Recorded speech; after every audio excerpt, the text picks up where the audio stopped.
이야, 손흥민 선수가 차붐의 대기록을 깨고 한국이 유럽 최다골 123골을 경신하였습니다. 2월 도르트문트전 득점을 시작으로 맨시티전 3골, 미넨전 1골, 즈베지다전 4골, 올 한 해에만 챔스에서 9골을 기록 중입니다. 그리고 드디어 토트넘이 이번 시즌 원정 경기에서 첫 승리를 거두었습니다. 토트넘의 원정 승리는 프리시즌 아우디컵에서 7월 말에 거두었는데, 프리시즌을 제외하면 5월달에 열린 지난 시즌 챔피언스리그 준결승 아약스 원정에서 거둔 승리가 가장 최근 원정 승리였습니다.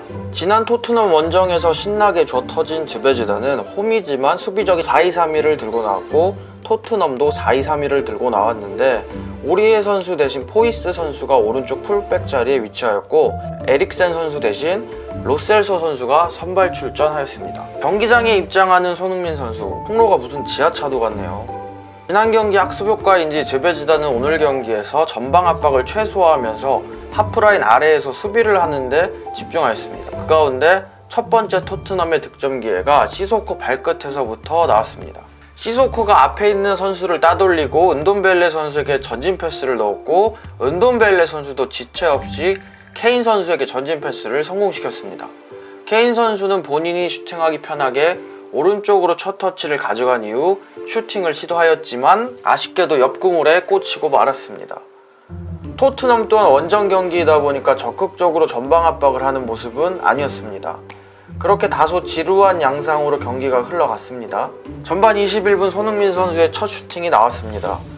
골킥 이후 중원에서 세컨볼 싸움 과정에서 시소코 선수가 그 특유의 드리블로 공을 끌고 나오는데 성공하였고, 알리 선수가 힐킥으로 로셀소 선수에게, 로셀소 선수는 곧바로 손흥민 선수 발밑으로 패스를 넣어주었습니다. 로즈 선수가 돌아뛰면서 어느 정도 수비를 분산시켜 주었고, 앞에 공간이 열리자 손흥민 선수는 과감하게 왼발 슈팅을 시도하였습니다. 아쉽게도 득점으로 이어지지는 않았습니다. 열심히 뛰어왔는데 안 주니까 로즈가 좀 짜증을 냈죠. 그리고 1분 후 즈베지다에게 절호의 득점 찬스가 옵니다.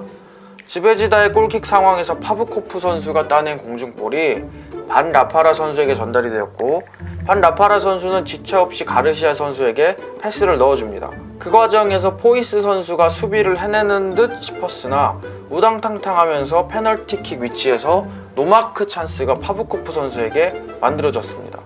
하지만 가자니가 선수가 반대로 뛰면서 뻗은 왼쪽 다리 발끝에 걸리면서 이번 경기 즈베지다가 기록한 가장 높은 골 기대값의 득점 기회가 지나갔습니다. 전형적인 약팀과 강팀의 차이죠.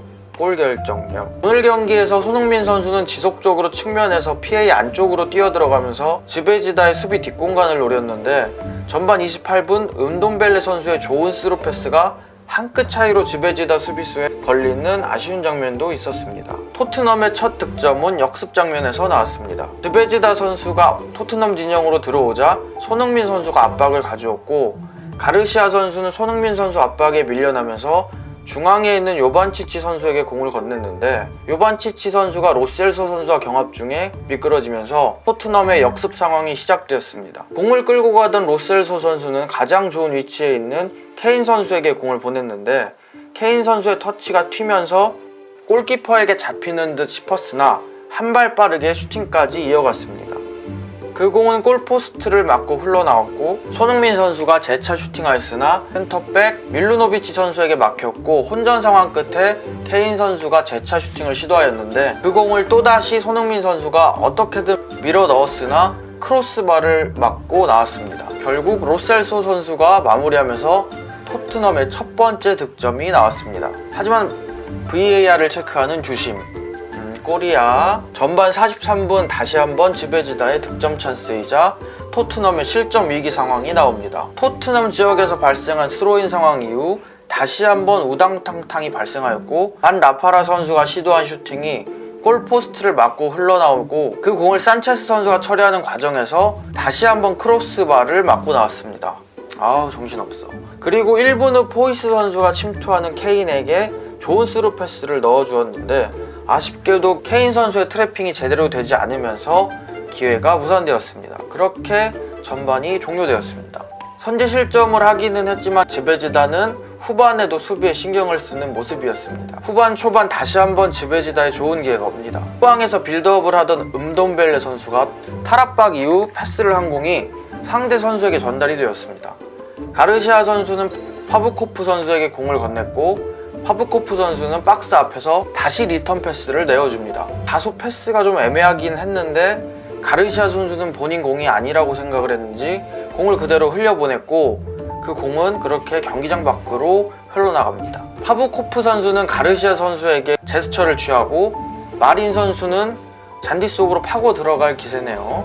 벌써 3개째 기회를 날린 지베지다. 후반 56분 다시 한번 역습 상황에서 토트넘의 두 번째 득점이 나옵니다. 은돈벨레 선수가 그대로 드리블을 통해 전진하였고 끝까지 버텨내면서 중앙에 있는 알리 선수에게 공을 전달합니다. 알리 선수는 비어있는 손흥민 선수에게 마무리를 맡깁니다. 상대 선수가 인터셉트를 시도하면서 반박자 늦게 트래핑을 가져가고 골키퍼가 각을 좁힌 상황입니다. 하지만 손흥민 선수는 그대로 골키퍼 얼굴 쪽으로 강하게 팅을 시도하면서 득점을 성공시킵니다. 사과의 의미를 담은 세레머니까지 하면서 다시 한번 정말 좋은 선수임을 보여주었습니다. 근데 은돈벨레가 뭐라고 했길래 손흥민 선수가 미소를 띄었을지 정말 궁금하네요. 골대 상단, 즉 골키퍼 머리 쪽으로 강하게 차는 슈팅은 공격수가 좁은 각도에서 시도할 수 있는 슈팅 중 하나인데 앞에서 강하게 차면 골키퍼도 사람인지라 끝까지 보고 따라가기가 쉽지 않고 걸리더라도 맞고 들어갈 확률이 있습니다. 골키퍼 다리 사이는 골키퍼가 의식을 하고 있었고 골키퍼의 왼쪽은 수비수가 오고 있었습니다. 결국 제한적인 상황에서 좋은 마무리를 보여준 손흥민 선수, 이야, 리빙 레전드. 3분 후 토트넘의 세 번째 득점이자 손흥민 선수의 두 번째 득점이 나옵니다. 산체스 선수가 헤딩을 하는 과정에서 지베지다 선수들이 핸드볼 파울이 아니냐며 항의를 합니다. 하지만 경기는 그대로 진행되었고 항의를 하면서 순간적으로 집중력을 잃은 지베지다. 그 사이 케인은 돌아 들어간 로즈 선수에게 기가 막힌 스루 패스를 연결합니다. 데니 로즈 선수는 그대로 반대편에 있는 손흥민 선수에게 공을 건네고 가볍게 마무리하는 손흥민 선수. 지베지다 수비 라인은 맞지도 않죠. 당연히 데니 로즈 선수는 업사이드가 아니고 손흥민 선수도 데니 로즈 선수보다 뒤에서 들어왔기 때문에 업사이드가 아닙니다. 하지만 VAR을 체크하는 주심, 골이야. 후반에도 지베지다 뒷공간을 열심히 노리는 손흥민 선수.